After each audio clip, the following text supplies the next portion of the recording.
U.S. foreign assistance in their countries.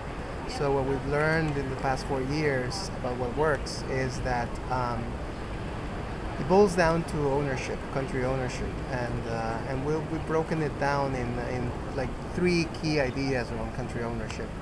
One is that if a donor wants to be effective in delivering aid, it's got to make information transparent. That's the first basic thing that needs to be done. I mean, so governments, if they want to plan what they want to do with the aid monies, they need to know, what amounts of money are coming, the predictability of those monies, and so they can plan and allocate and make adequate programming of the money. But at the same time, you want to be transparent with respect to the money to civil society groups so that they can play their watchdog role and keep governments accountable and in check so that money actually delivers and reaches the communities that it's supposed to reach. That's like the first step in making aid more ownership driven and country led. So information is the first step. The second thing is building capacity. And the way we found that capacity is needed is basically supporting systems that already exist in the country, being them health or education or business development systems that are going to stay in place once aid is gone. So when you build that capacity, you are ensuring that your investments are going to remain even when aid has finished. I mean, and ultimately it is the country taking it over.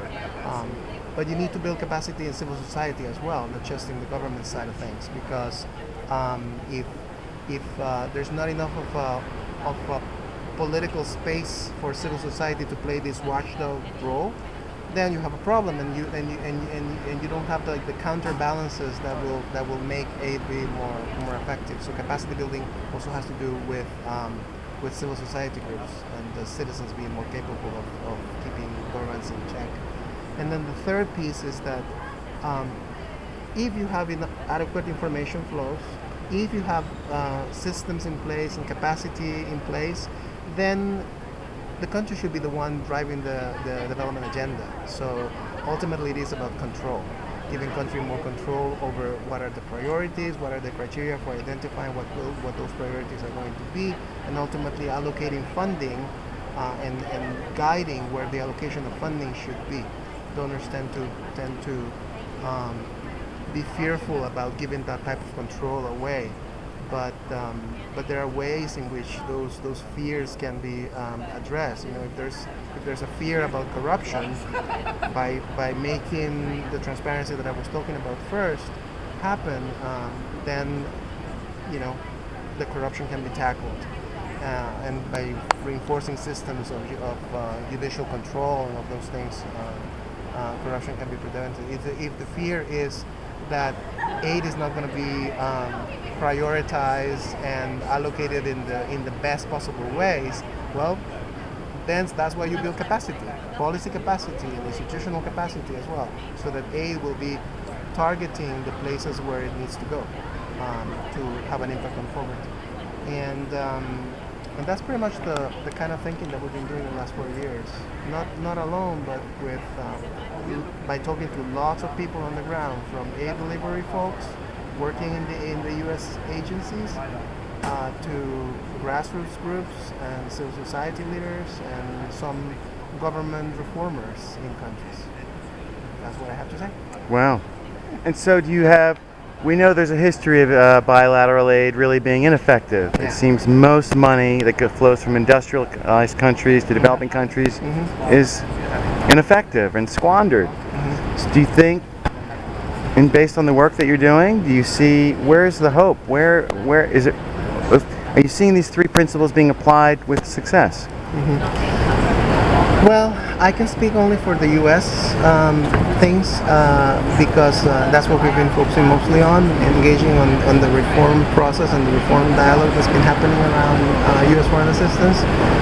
I think that there are some hopeful measures that have been already taking place in the U.S. system, particularly under the Obama administration. I would mention 2 things. One, that is a general mandate that the president has given to all the government agencies through his presidential policy. What's the? You're gonna have to cut this part. It's okay. the Presidential Policy Directive on Global Development.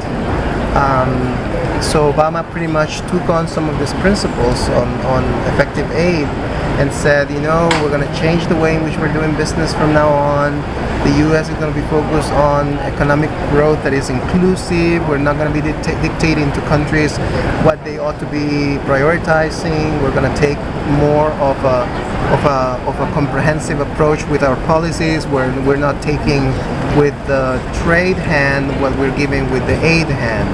And so that has been the big offer to do, and has been asking all the different agencies involved in foreign assistance, not only foreign assistance but foreign affairs, to be consistent with this mandate. So that's great. That's a great framework, and we like it. I think that there's a lot of stuff to work with based on that framework.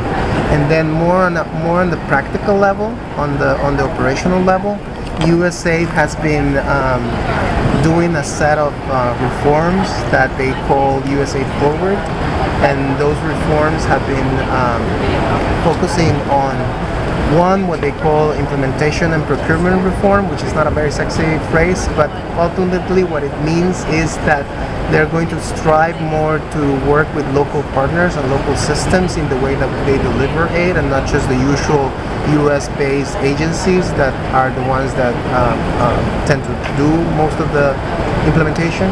So they're increasing that ability. They have improved their policy capacity dialogue. USAID had strapped down their capacity in the last decade, and now it has increased it more. And I think that will, if it's done well, it's going to improve the agency's capacity to have a more meaningful dialogue with governments and civil society groups. And along those lines, they have been setting up a new evaluation policy and a new gender policy, which is more coherent and more robust in terms of addressing key issues for making programs be more scalable and accountable. And they have offered to put all that information available